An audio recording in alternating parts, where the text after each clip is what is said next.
We've been examining what happens when a growing world economy collides against planetary boundaries. We have a world output now of 80 to 90 trillion dollars, 7.2 billion people. We know that the numbers are continuing to rise. We know that the world economy is continuing to grow at 3 to 4% per year, meaning a doubling every 20 years or so. We know that there are already huge pressures on the world's ecosystems, on the climate, on the oceans. And we have not yet found a way, of course, to reconcile that continuing growth with environmental sustainability. We've studied a few ways that this collision or this trespass of planetary boundaries is occurring, climate change being the most dramatic, pollution of the air and water, and the dangers to our cities being another. I want to go into greater depth now on the question of the viability of other species, the biodiversity on the planet. I've mentioned several times that humanity is putting so much pressure on the Earth that we're actually causing a dramatic increase in the rate of species extinction, maybe 100 to 1,000 times greater rate of species extinction than was occurring before the Industrial Revolution. That loss of species and many other phenomena associated with it, such as the decline of genetic diversity within species, the decline of abundance of species even when they're not being pushed to extinction, but just to smaller and smaller numbers. That combined effect is so large that it is causing what could be the sixth great extinction on the planet, as I've discussed, and it is causing huge threats to humanity. As always, whether it's with climate change or dangers to our cities or challenges of health and education, first we need to understand what's happening, why is it happening, what are the mechanisms. We have to do a differential diagnosis of the losses to biodiversity and to the rising rates of species extinction. Then we have to analyze what we can do about it. What's the prescription? What are the possible approaches? Now, there's one overriding truth to this sixth wave of extinctions and to the threats to biodiversity, and that is that the threats are coming from many, many different angles. As is true in almost everything we're studying, we're dealing with a complex system where there's not a linear effect from a single cause to a single outcome and then on to another effect.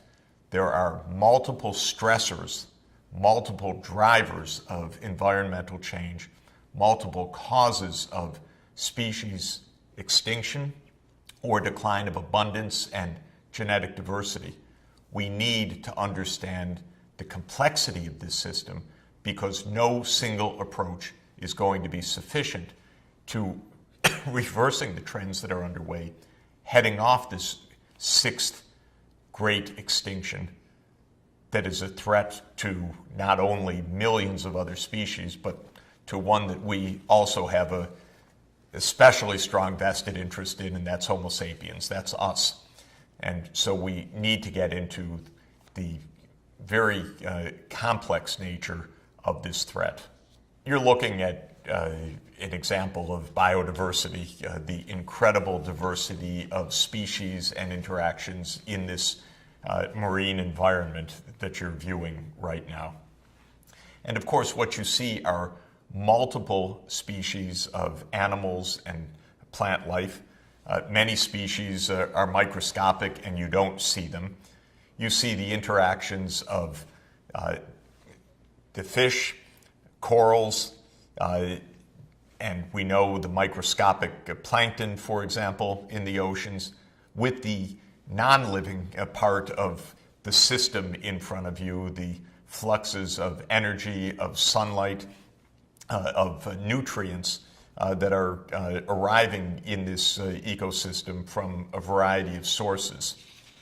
What is an ecosystem? It is exactly that collection of plants and animals and microbial life interacting with the abiotic or non-living part of the local system with the energy and nutrient fluxes. The key is that this is a set of living organisms together with the non-living environment interacting in a system. And of course, what ecologists do in studying ecosystems is study the fluxes and dynamics of the system. How does nutrient flow take place within a food web and within the processes of metabolism, of oxidation, respiration, and photosynthesis, and other basic processes of the metabolism of the living organisms within the system? How does the diversity of the species and the diversity of the individual organisms within a species affect the behavior of that whole ecosystem? So when we have an ecosystem, we're also interested in another core concept, and that is the biological diversity or biodiversity of that ecosystem and of the biodiversity across ecosystems as ecosystems, marine and terrestrial, interact with each other to produce outcomes at an even higher level of aggregation and organization. So what is biodiversity? Biodiversity is the variability of life, and it is variability that occurs at all different levels of organization. We care about the variability of life within a species. Each of us is different from other people. We have different genetic codes. We carry different effects of our environment. We know that the relationship of environment and genetics is extremely complicated. We found out that it's even more complicated than we thought through the emerging field of epigenetics, which tells us that the environment affects how our genes code or don't code in ways that actually can transmit across generations, even not in the DNA itself, but in the way that that DNA is expressed in cells from a parental generation to offspring. So we care about the variation within a species. We care about the interaction across species, all of the various relationships of predator and prey and mutualism and parasitism and the ways that species interact and live together and are part of larger food chains and nutrient fluxes, and part of the way that diseases, pathogens transmit within an ecosystem. And we care about the biological diversity across ecosystems, because the interaction of ecosystems, of dryland ecosystems or desert ecosystems interacting with the humid ecosystems, with alpine or marine ecosystems, is also absolutely crucial for understanding how any of those individual ecosystems functions, but also understanding the global functioning of the Earth as a whole. What happens in the oceans, or what happens in the polar regions, or what happens in the rainforest affects global dynamics of heat dissipation, of the water cycle, and through multiple processes affects ecosystems all over the world. So there are distant relationships between changes in the poleward regions, for example, and what happens even in the tropics or places that are thousands and thousands of kilometers distant. So biological diversity or biodiversity requires us to understand the variation of life at all different levels of organization, and to understand how that variability affects the performance of ecosystems in ways that matter. One of the most important studies that was done in recent decades, in fact, on the functioning of ecosystems was a major global effort which reported in the year 2005 called the Millennium Ecosystem Assessment. It took a global view of the major ecosystems in the world and tried to give a conceptual framing of how they're functioning, how they're interacting, and what they mean for humanity. And one of the important schematic ideas that came out of the Millennium Ecosystem Assessment is this chart that you're looking at right now. The idea of this chart is to define how ecosystems affect human well-being. That's not the only thing we care about, ecosystems, but it's a pretty important part. And you see on the left various categories of ecosystem services, so-called. Ecosystem services are the benefits that ecosystems give to humanity and to other species, I would like to add. And those benefits come in a variety of forms. Partly, ecosystems directly provide for human needs, provisioning services, growing food, providing fresh water, providing wood and fiber for building structures for our clothing, providing biomass for fuels. So provisioning is one direct and obvious category.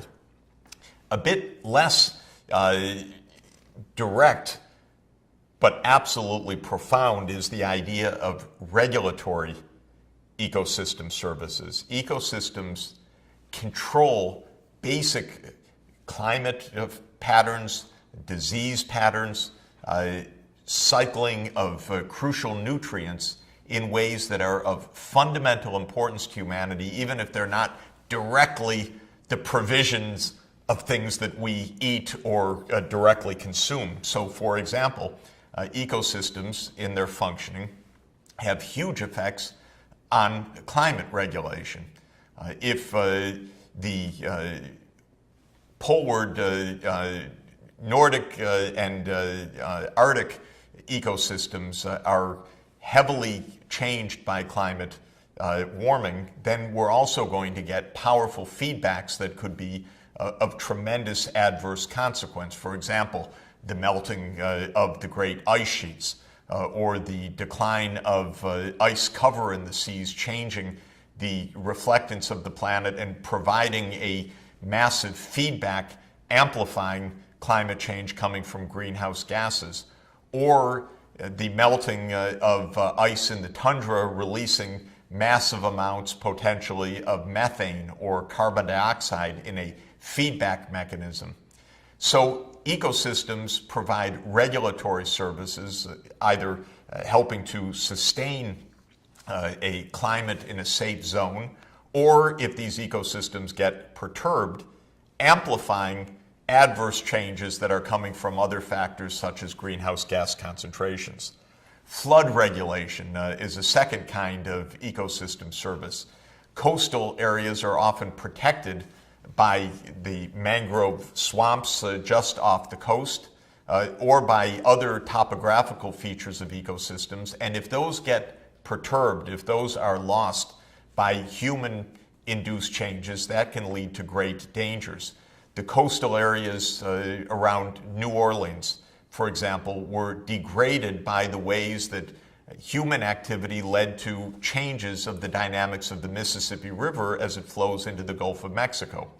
And the loss of those coastal barriers meant that when Hurricane Katrina slammed the Gulf of Mexico, this added tremendous force and damage to New Orleans and to the rest of the coastline. And so the loss of coastal regulatory protection because of human activity, clearing mangrove swamps or changing river flow dynamics, had a hugely consequential and adverse effect for humanity. Ecosystems regulate disease and pests, and when ecosystems are degraded, pests or invasive species, that is, species that have been brought in by accident or even advertently from outside a particular place and maybe don't have natural predators within that new environment, can spread, can take over, can be essentially like wild weeds or spreading parasites with devastating consequences to food production, for example, or to human health. The ecosystems, for instance, the wetlands, which are a major part of the water cycle, help to provide fresh water, help to replenish groundwater, vital for household use or for crop production. When ecosystems are deranged, we can lose water services needed to grow food and needed for human health. Ecosystems have a third category called supportive ecosystem services. You see here nutrient cycling, or the way that soils are formed through the interaction of biotic and abiotic processes. And soil formation then is a crucial underpinning, of course, of our agricultural productivity. And finally, the Millennium Ecosystem Assessment identified cultural features, which are our values, our aesthetics. One of the greatest scientists of our age, E.O. Wilson, the great biologist at Harvard University, one of the leaders in understanding biodiversity and one of the leaders in understanding human nature in our world, has given the idea that humanity has a deeply ingrained love of biodiversity that we have inherited as part of our mental baggage during human evolution, a trait that he calls biophilia, or love of biology and the biota and our biodiversity. And Professor Wilson has given extensive, compelling evidence from the range of anthropological studies, for example, of how humanity feels at home in certain natural environments and how the degradation or derangement of those natural environments can deeply upset our cultures, our mental well-being, our sense of aesthetics, our overall quality of life. Well, those ecosystem services translate into many dimensions of human well-being: our physical security, the materials that we need for life, our human physical and mental health, our ability to interact fruitfully in society. In other words, they're contributors to our social capital and to the preservation of social relations. And as the Millennium Ecosystem Assessment emphasized, they contribute to our freedom, our capability to accomplish our life's tasks. So ecosystem services are central. They are at threat. Because they are such core dimensions to our human well-being, we now have to turn to the question of how biodiversity contributes to the functioning of ecosystems and what happens when biodiversity is put at great threat by human activity. That's our next subject.